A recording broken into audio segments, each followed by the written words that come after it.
Hello! We're home. We're back from the Bahamas. I hope you enjoyed our little intro with all of the tropical, delightful videos that I had for my family trip. Now, I did do some reading on the trip, but I thought since we are near the end of May that I would just go ahead and wrap this into a May wrap-up video with that little fun intro in the beginning.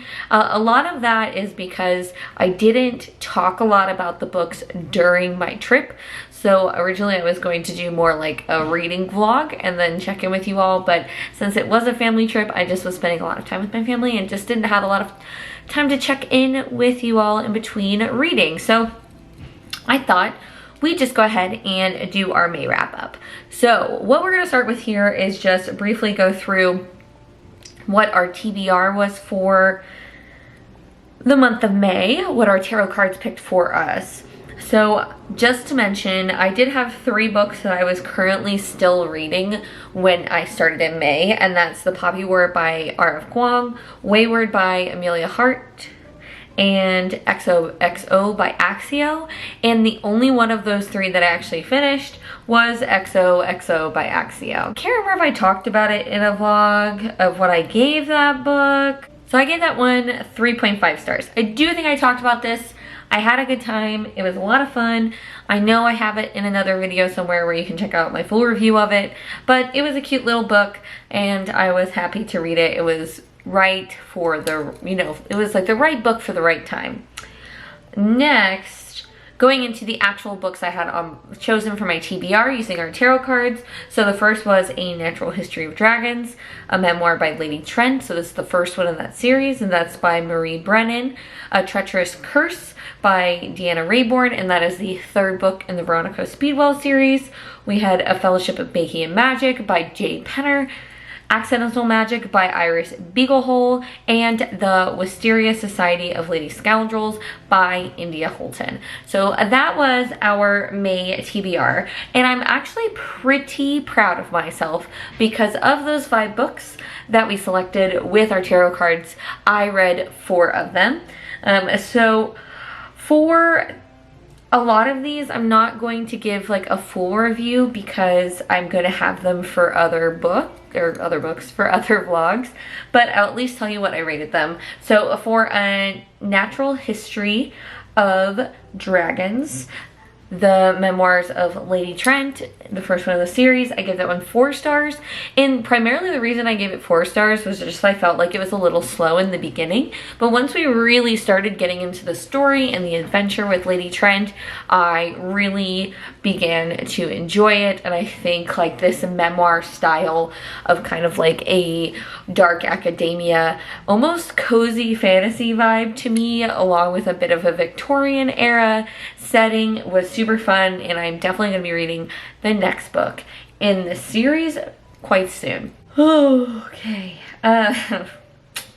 So we did read A Fellowships of Bakers and Magic. I'm not going to dive too deep into this one. I am working on a cozy fantasy vlog, and so I am going to include that in there. But I gave that one 1 star.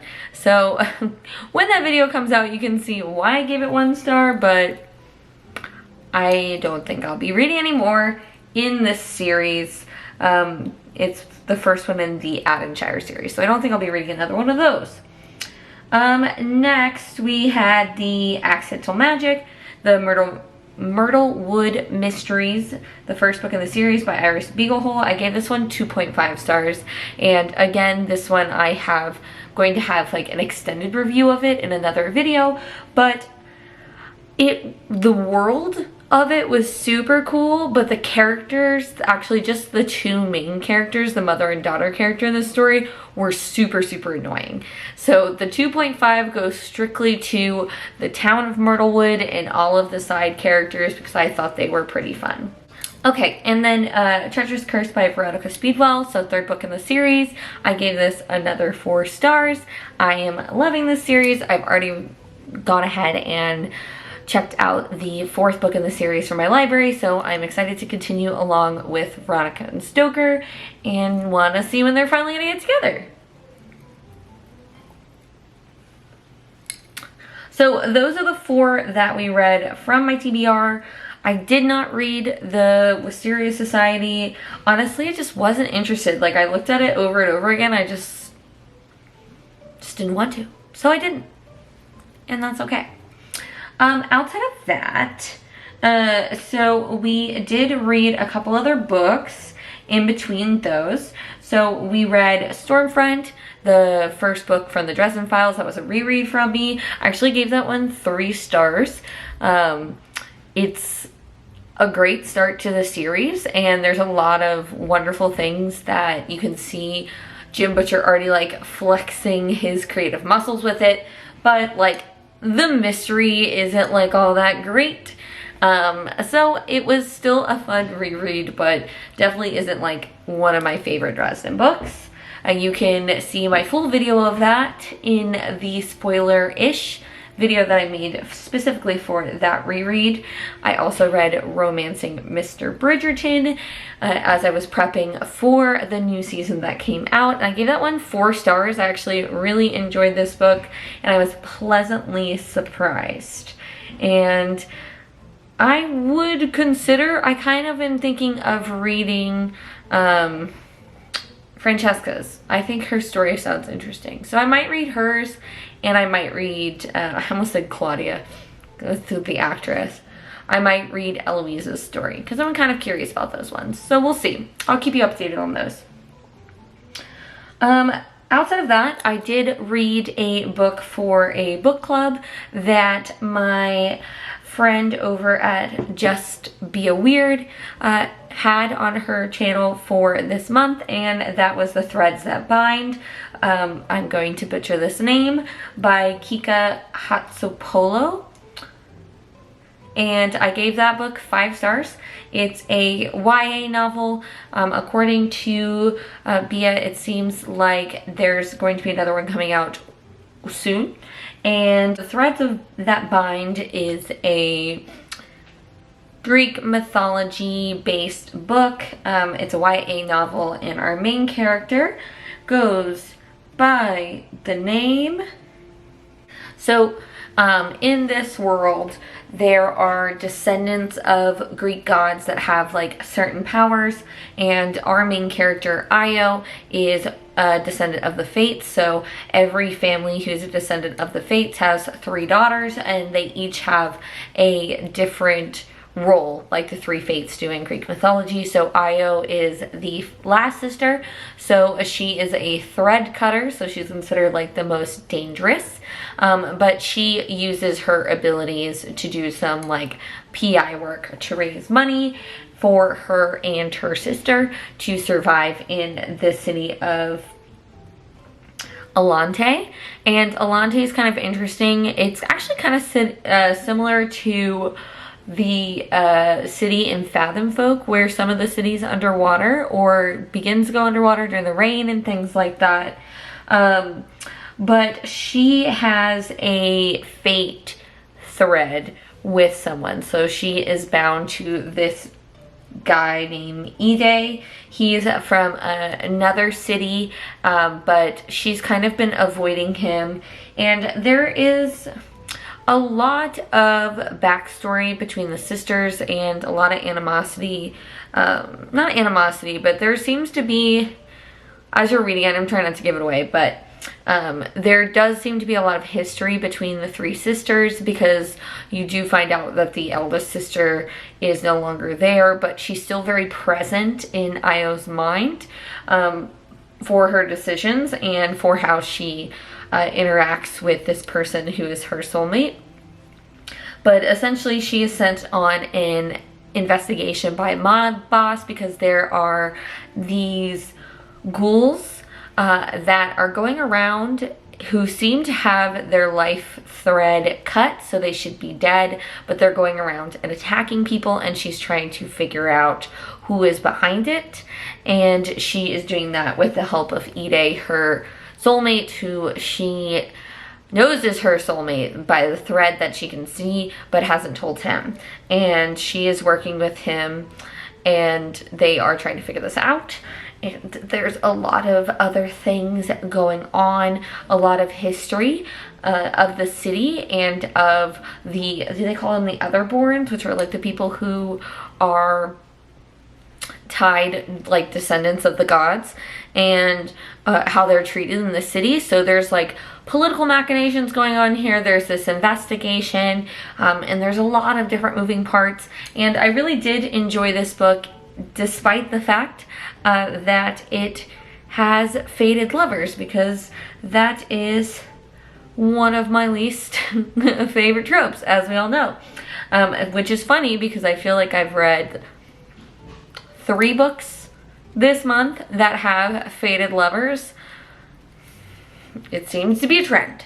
But I gave the book 5 stars. It was good. I don't know if it's a new fave, but I really, really enjoyed it, and I'll definitely be picking up the next one. I feel like I'm missing another book here that had faded lovers. So I did mention A Treacherous Curse because that was part of our TBR, but I did read that on vacation. The other book that I read while I was on vacation was Not Another Vampire Book by Cassandra Gannon. This book was originally published in 2012, which you can kind of see because there's a lot of references, like pop culture references that kind of harken back to 2012, like True Blood and Jersey Shore and just different things like that.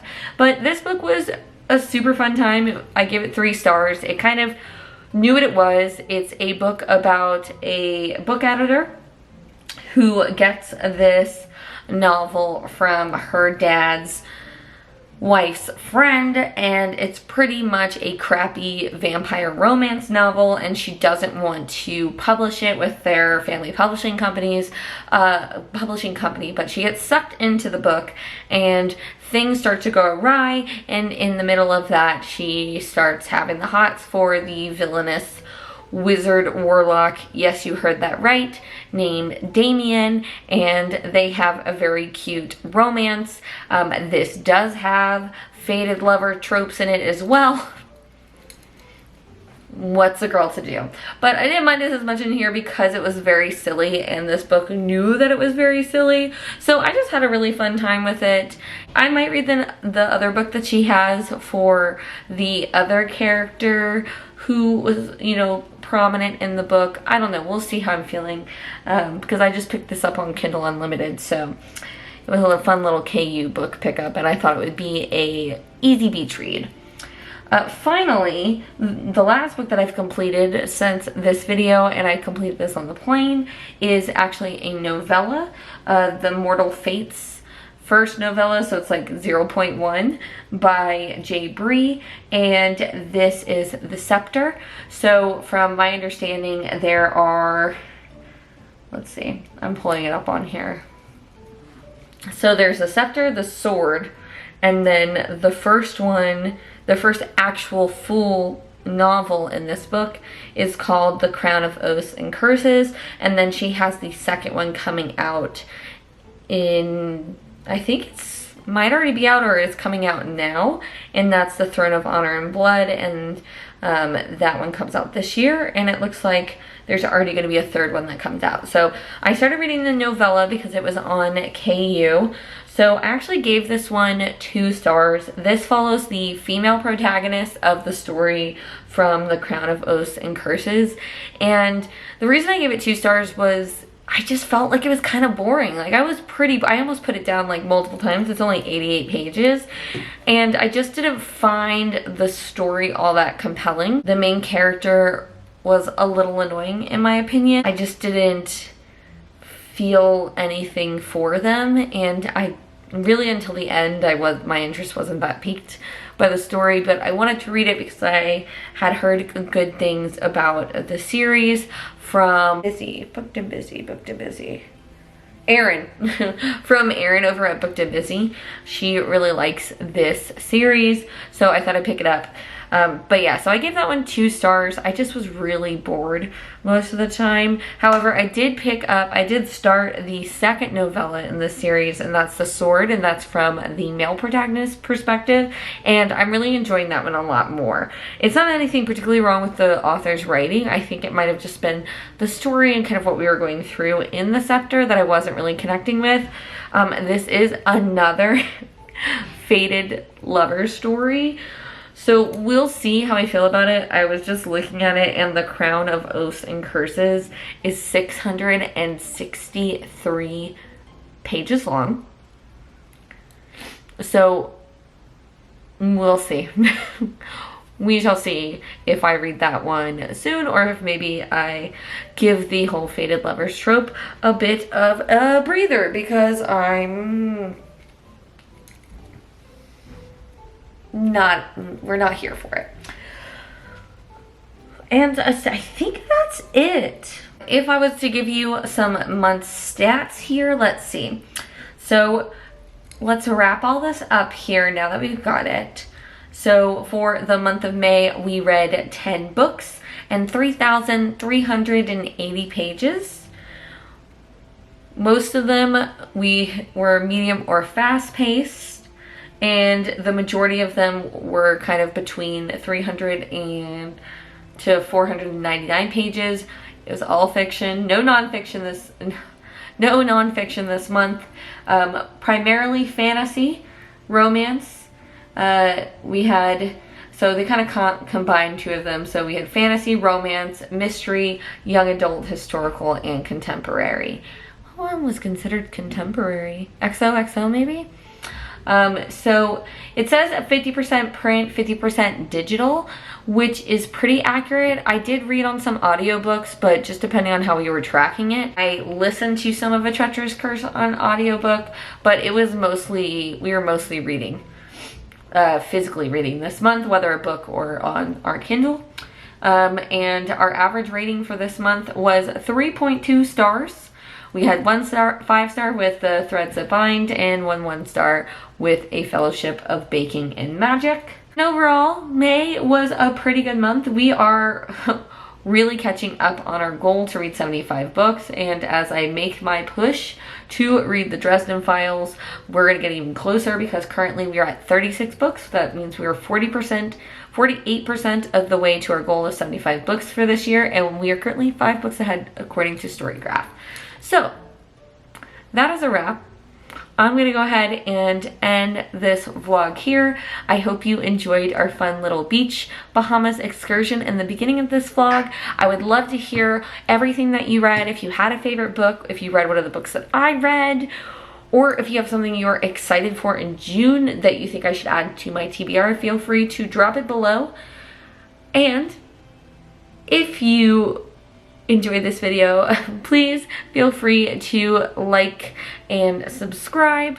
I upload every Sunday and most Wednesdays now. And until next time, I hope you read a good book, I hope you find some joy, and most importantly, I hope that you do something to make the world a better place. And I'll see you in my next one. Bye!